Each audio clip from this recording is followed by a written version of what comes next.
Gender and Labor. This is recognized in Republic Act 9710, known as the Magna Carta of Women, enacted in 2009. This act recognizes the equality of men and women and tells the abolitions of the unequal structures and practices that perpetuate discriminations and inequality connection with employment.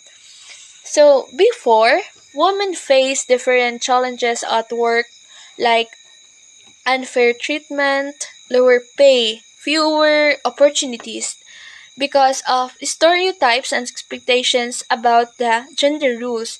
So, na Magna Carta of Women, it is a law in the Philippines since 2009. The law is about treating men and women equally at works, getting rid of unfair rules and practices that makes discriminations and inequality continues. So, mautong nawala na ng mga unfair treatment Philippine sa work Commission on tungod Women ani na law. indicates that the Magna Carta of Women will level the playing field by making productive resources, economic opportunities equally available for both men and women.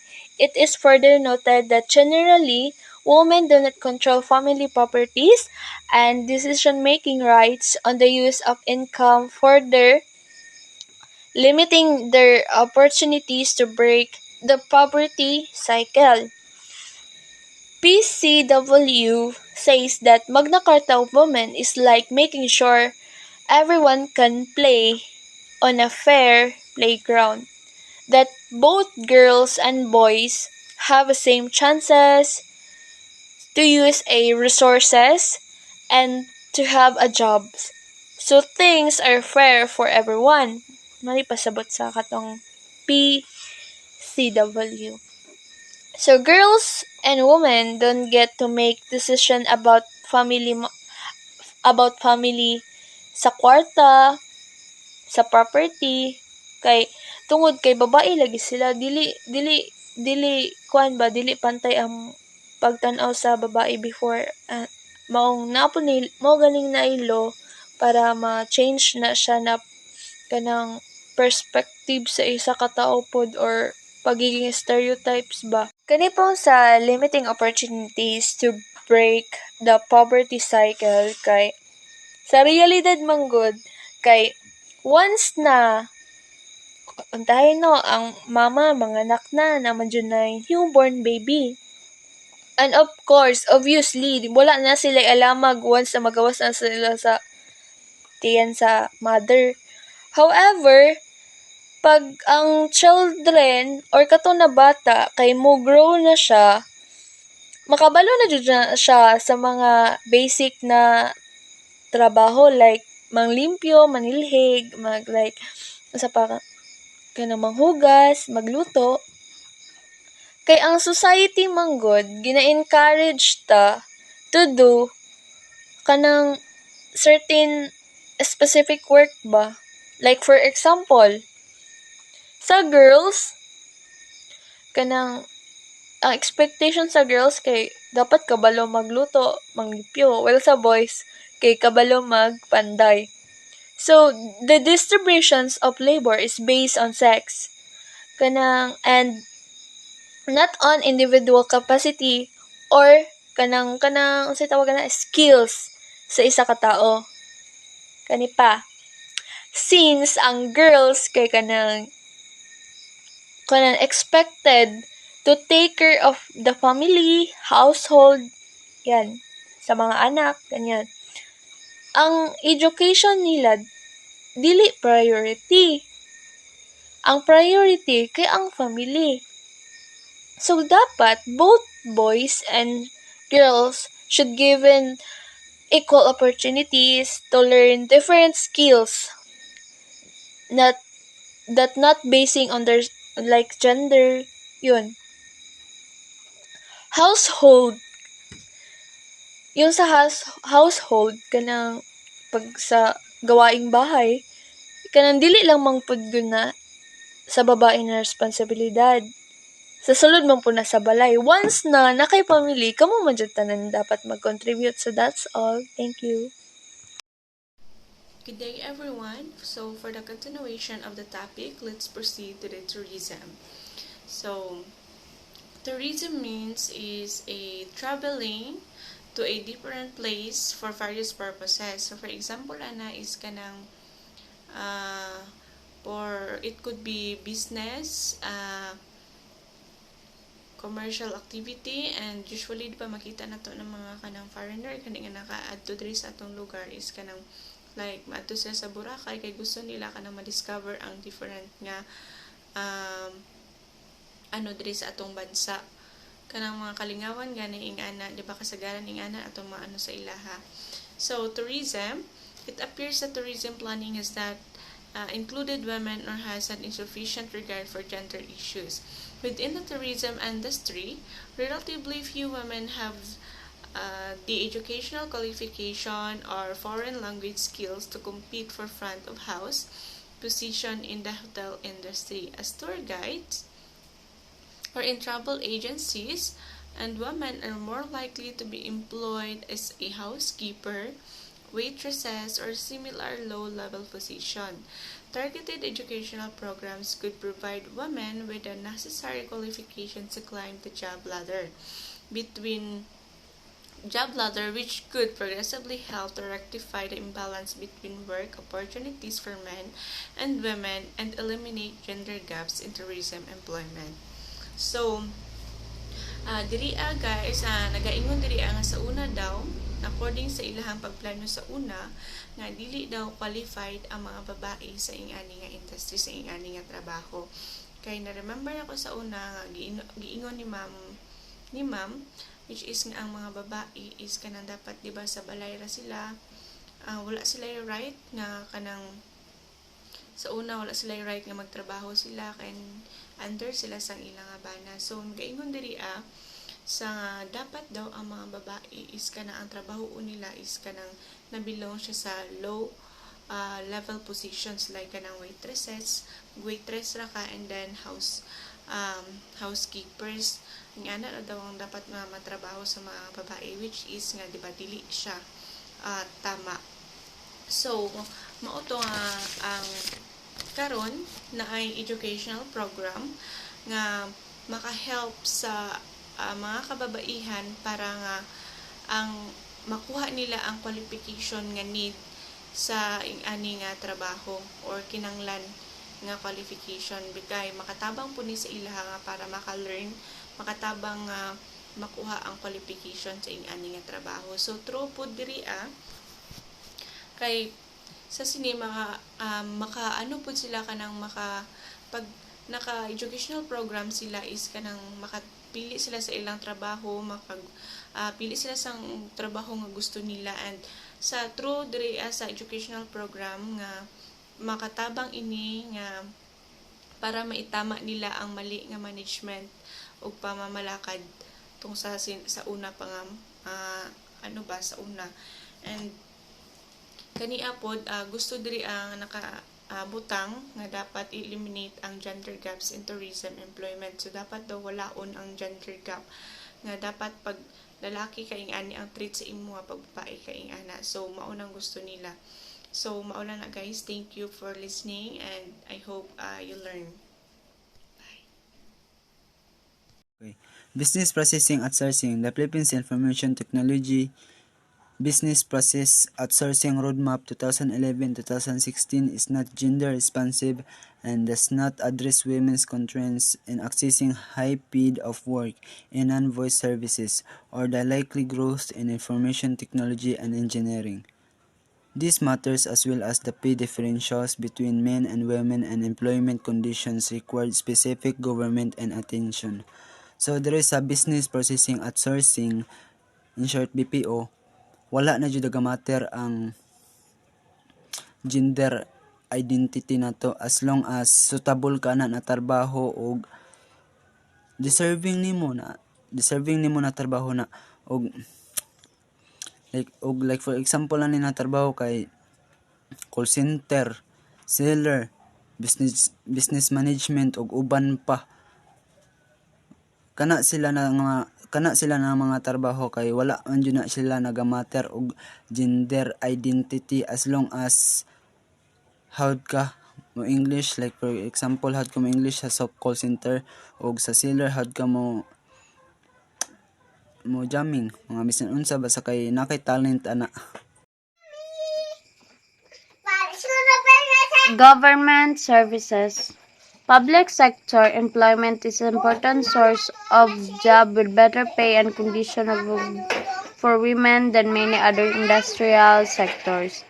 But women are constrained by being predominantly employed in tradition by a gender stereotype care sectors, government occupations such as health and education, and they are underrepresented in the higher paying subsector. The Philippines has strong gender mainstreaming program which has given women greater access government employment generally, but women in the civil sector may still be underpaid given their levels and education, experience, and ability. Means all have the right to have an equal opportunity, such as a job, even if you are a woman. This public sector government maghatag og patas nga trabaho sa mga babae, which is kumpleto nga benepisyo. Pero diri sa Pilipinas, mas priority nila ang mga babae nga naay mas taas na bilang sa government employee, pero maura gihapon ang ilang sweldo basihan gihapon sa nahuman og sa ilahang experience og sa ilahang abilidad. And now let's proceed to the salient policies on gender equality in the labor market. The Philippines has ratified 34 ILO conventions and is party to all of the fundamental United Nations human rights covenants and conventions. The country's 1987 constitution has enshrined these rights in Section 3, Article 13, or the Bill of Rights, and in Section 14, Article 2, which ensures fundamental equality of women and before the law. So the statement highlights that the 1987 Constitution of the country recognizes and protects the rights of its citizens, particularly the rights of us, mga babae, as enshrined in Section 3, Article 13 Bill of Rights, and Section 14, Article 2 as a teaching implication. This could be used to emphasize the importance of respecting and upholding human rights, particularly the rights of women, the women in society. This can also be used to educate students on their rights and responsibilities as citizens, as well as the role of the Constitution in establishing and protecting these rights. Additionally, it could be used to promote gender equality and eliminate all forms of discrimination against women. Next, Article 3, Chapter 1 of the Labor Code, as well as Republic Act 6725, 7192, 7877, and 8551, all provided for fundamental human rights protection, including anti-discrimination, provisions, and they ensure fundamental equality, prohibition of sexual harassment, and temporary special measures. The Philippines Anti-Sexual Harassment or Act number 7877 of 8 February 1995 is an example of good legislative practice. So, kini nga mga law include anti-discrimination provisions ensure fundamental equality, prohibit sexual harassment, and allow for temporary special measures. Specifically, Republic Act 7877, also known as the Anti-Sexual Harassment Act of 1995, serves as an example of good legislative practice in addressing the preventing sexual harassment in the country. This act provides a framework for preventing and addressing instances of uh, sexual harassment in various settings, including the workplace, educational institution, o kanang uban pa nga mga environments. Additionally, these laws are aimed at promoting a safe and equitable environment for all individuals, especially women. In the Philippines, they emphasize the importance of respecting human rights and upholding principles of fairness and equality in the workplace and society as a whole. Next is the Magna Carta of Women. Republic Act 9710 is an overall legislative framework that articulates the specific rights, needs, and support required by women in their general and working lives.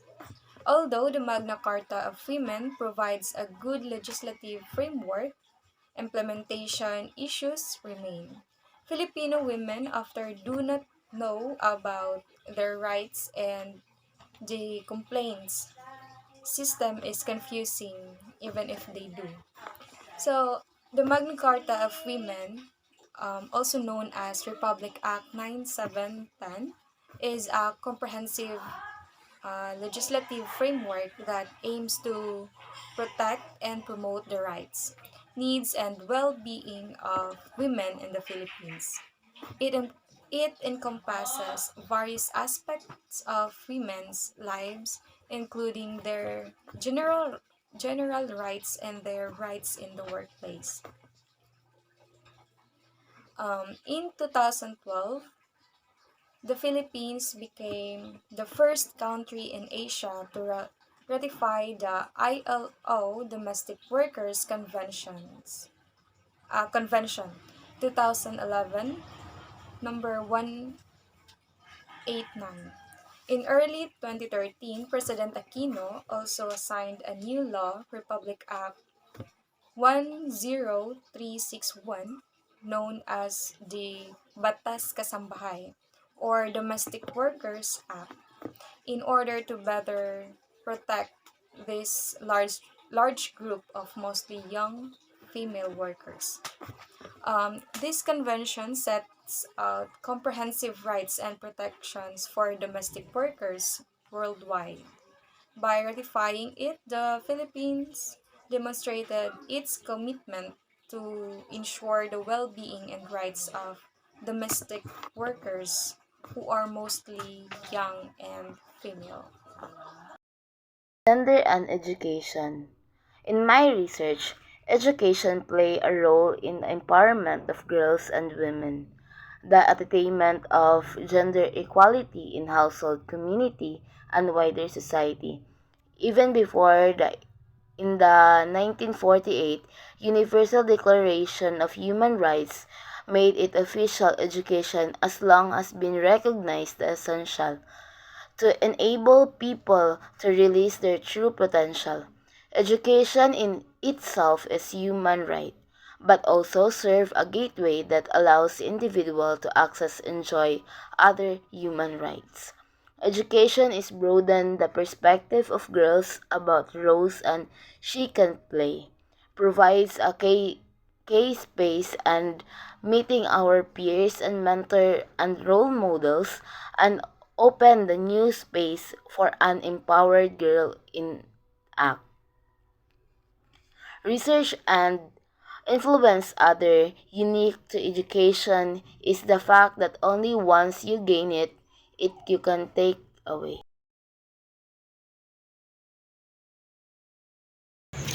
My topic is all about gender and health. When we say gender, it refers to the characteristic of women, men, girl, and boys that are socially constructed. And when we say health, it refers to the state of complete physical, mental, and social well-being. According to the World Health Organization, emphasizes that health is not just about the absence of illness. It also includes a person overall physical, mental, and social well-being. And also, the World Health Organization promote health and keep the world safe and serve the vulnerable. The Department of Health of the Philippines followed a cluster approach in health wherein there are more primary cluster. The first cluster is public health. In public health, this could involve initiatives like vacation campaigns, disease prevention, and health education for the community.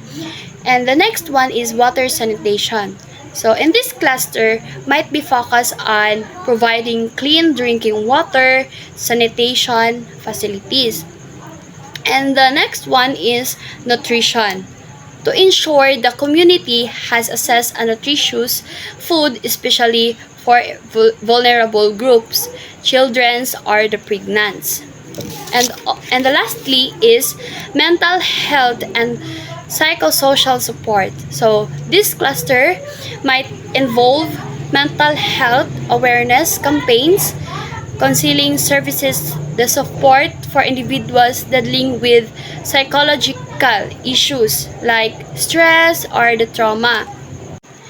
In the context of gender and sexuality, some issues faced by the humans related to their sexuality and to the rules they assume in the society are mental, psychological, in nature. So some of these issues are as follow. So the first issue is teen pregnancy. So we all know na a lot of teen is nag-engage na anang pregnancy. So, teen pregnancy refers to the situation wherein teenager typically between the ages of 13 and 19 become pregnant. And the next one is STD or sexually transmitted disease. These are the infections that can be transmitted through sexual contact. So, sa STD, ma-conscious ang infection through the sexual contact if makigtalik. The next one is HIV or the human immunodeficiency virus. It's a virus that attacks the immune system. For an example, imagine two individuals, Alex and Taylor. Alex is HIV positive and Taylor is unaware of Alex's status na wala siya kabalo na si Alex di ay kay HIV positive. And if they engage unprotected sexual activity without Taylor taking precautions, there are the risk of HIV transmission from Alex to Taylor during that encounter. So, posible jud na mabalhin na maapil pod si Taylor na mapositive siya because both sila nag-engage ng sexual activity. Psychological impacts of SOGI are sexual orientation, gender identity, and expression. So, SOGI is a term of encompasses a range of identities related to one's sexual orientation, gender identity, and how individuals express themselves in terms of gender. So, example na ani is lesbian, gay, bisexual, transgender, queer, of any sexual orientation, gender identity or expression that goes beyond traditional societal norms. So each person's soji is unique, and acknowledging this diversity helps foster a more inclusive and accepting society. Proceed to GBV, gender-based violence, violence against someone based on their gender. It is rooted in a gender equality and harmful attitudes about rules of women and men in society. Because of this, women and girls are at higher risk of GBV. So, we have a kind of GBV. The first one is physical and physical. Hitting, punching, and shooting. So, a lot of women na naka-experience ani kaning hitting, punching, and shooting. So, and sexual acts of comment without permission. So, makipagtalik na sa woman na walay permission. If okay ra ba na buhaton na or dili, even though sa marriage kanang kasal na, kanang di japon siya og permission. In emotional, controlling, shooting, and insulting. So we all know na kanang girls is kanang dali ra pud ta mauto, dali ra ta ma-control sa mga men, and also dali ra pud masakitan ang woman while gi-insulto ka. And financial, controlling access to money, gina-control ta in about the financial, about sa money. And violence against children, sexual abuse, physical, emotional abuse. So this professional, there is also a need to establish a system to people would have access to services that address these issues. In schools, for instance, there are counselor-trained professionals who has a master degree in counseling and have seated and passed a licensure and counseling, who deal with the students' mental health concern. In some other schools and workplaces, they are also psychologists, trained professionals who have a master degree in psychology and have seated passed a licensure in psychology, social workers, trained professionals with license in social work, and psychiatrists, a medical doctor with specialization in psychiatry who are able to provide additional and more specialized help. So, these professionals in schools and workplace like counselors, psychologists, social workers, and psychiatrists play crucial roles like addressing a virus mental health concerns. They trained experts with specific qualification, so such as master degrees and licensure, to provide specialized assistance for individual facing different challenges. The reason why we need this professional in schools, a workplace like counselor, psychologists, social workers, and psychiatrists in schools, because the reason why mental health support. So these professionals provide mental health support to students, helping them navigate challenges such as stress, anxiety, depression of schoolworks, and interpersonal issues, and also the academic performance. So mental health and academic performance are interconnected. Addressing mental health issues positively influences the student's ability to learn and to concentrate and perform well academically.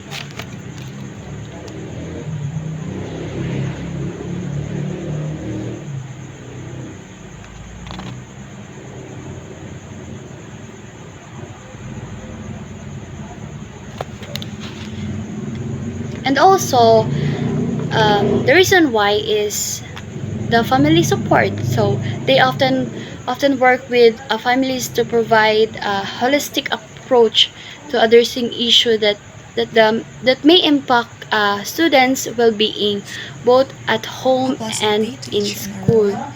So today we're about to discuss the lesson 11, which is the gender and activism.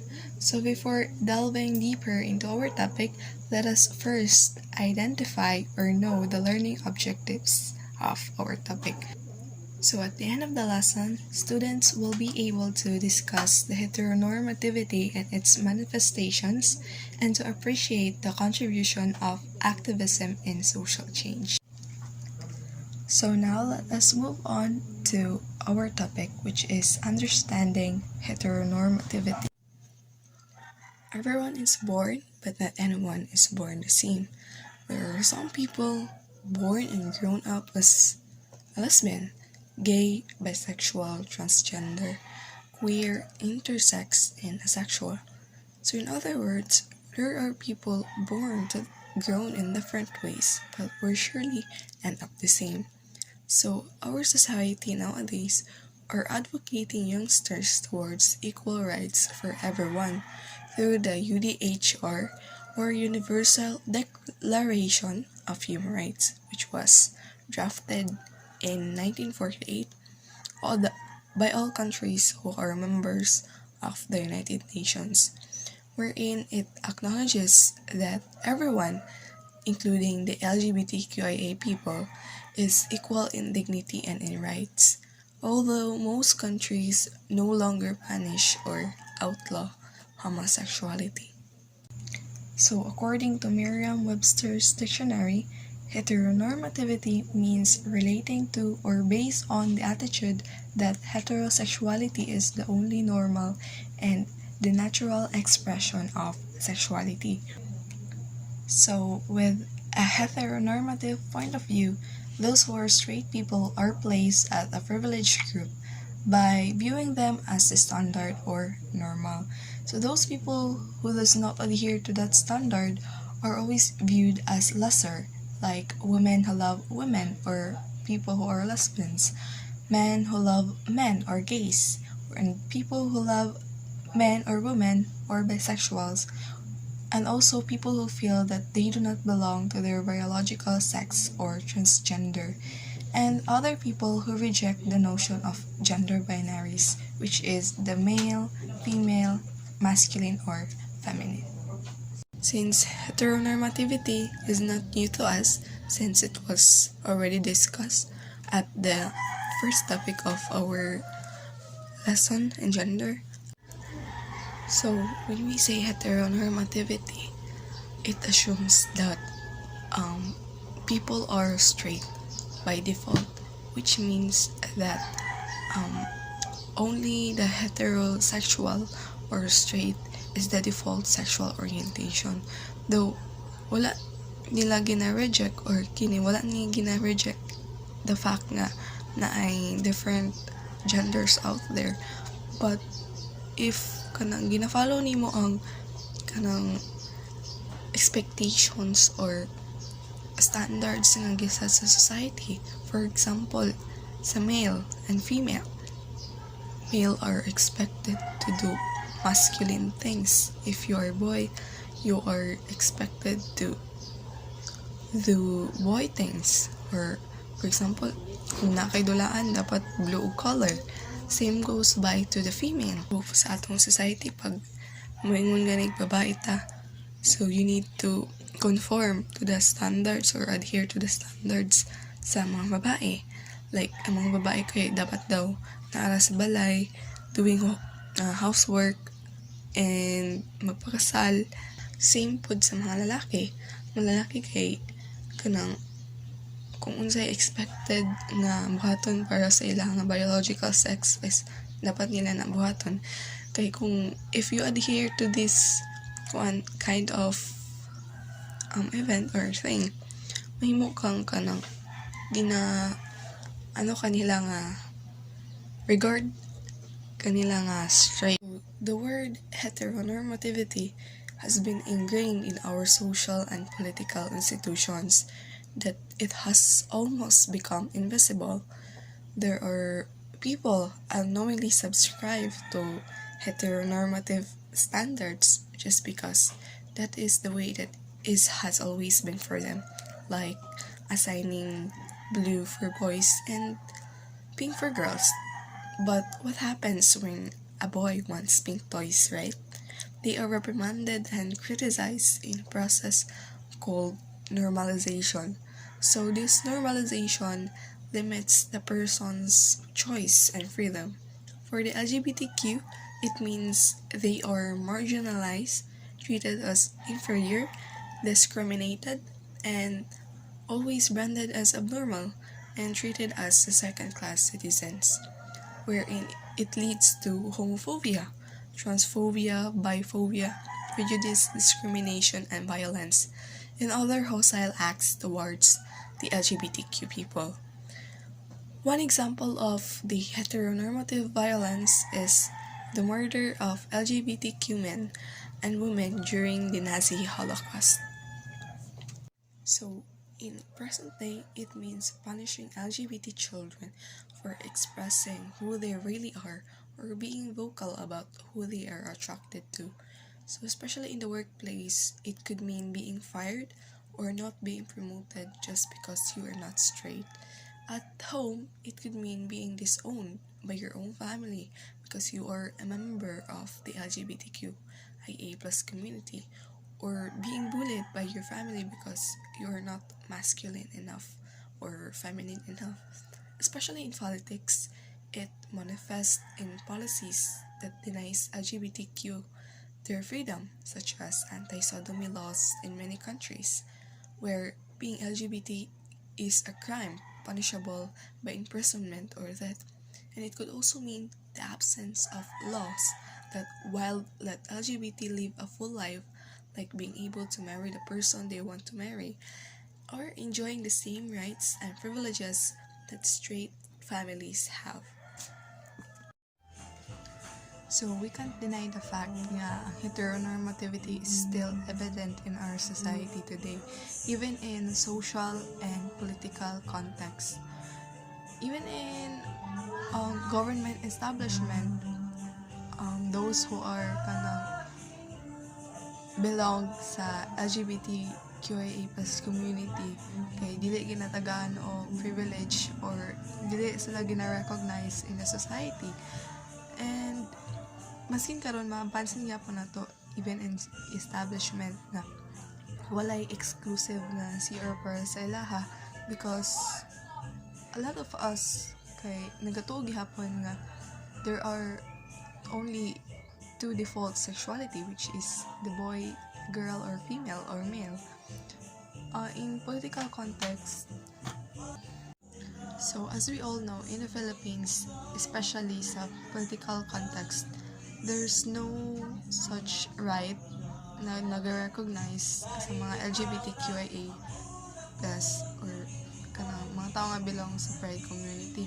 But we have this bill, which is the Anti-Discrimination Bill, or what we call SOGI Equality Bill.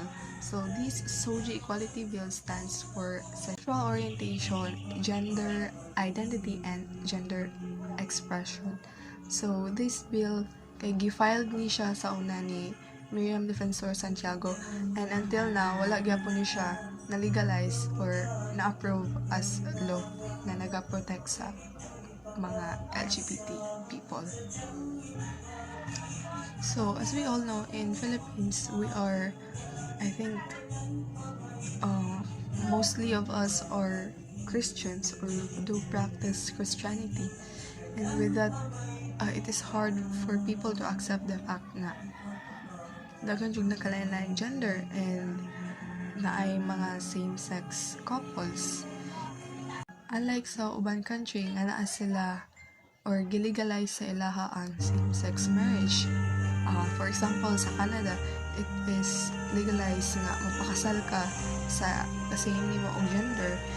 And on the other hand, naa po yung mga country nga gina-reject jud ang idea or gina-reject jud ang mga LGBT or those who are part in the LGBT community.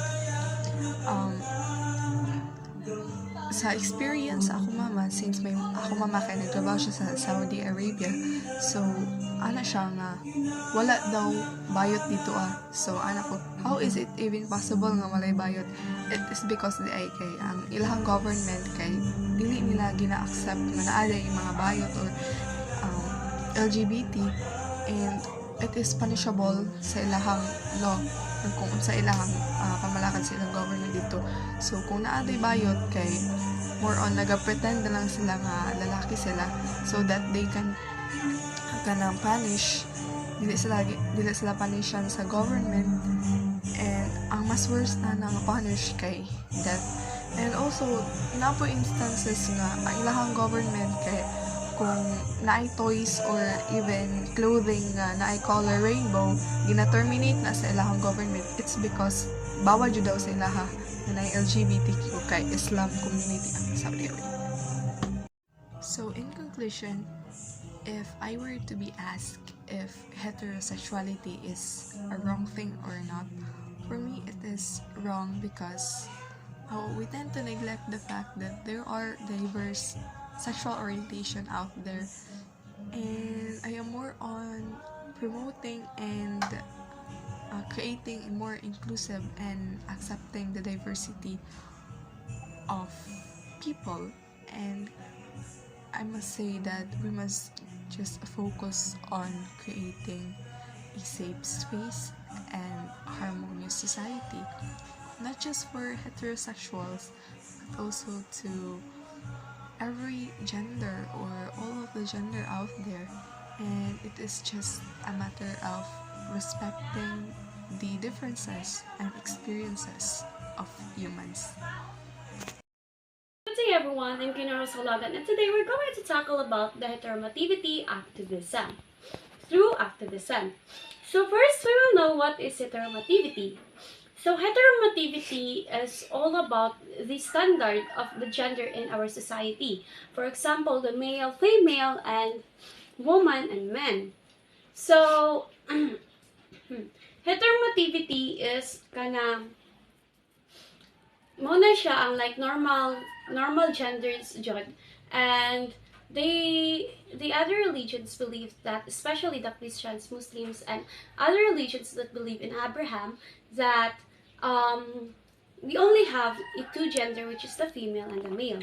And then niabot dayon ang mga activists, the LGBT activists, kanang gikuan nila, gi-change nila ang kanang naandan or gi-change nila ang naandan sa our society na naalay two genders.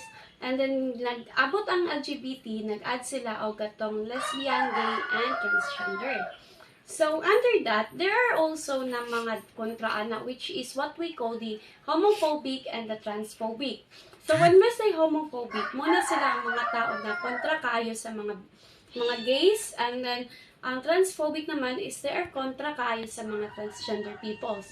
So, by that, by their advocate, since they are one of the powerful here in our society, the LGBT, there are some kanang naghimo sila og kanang mga days na ilaha lang, which is like for example the June Pride Month. Is pwede ta mag-join ana sa ilaha para kaning kuan sila mag-push or magtabas sa ilaha, mag-support sa ilaha regarding that kind of situation of them, which is the gender sa ilaha. And then they also na sila po na nag-push sa gender inequality during 2000. Sila po na nag-push na equal lang ang tanang gender and dapat dili i-treat ang mga gays, lesbian or other genders na kuan sila, nalahi sila sa na usually jud na ilado jud or usually jud na ilan sa atong society na male, female and women or men.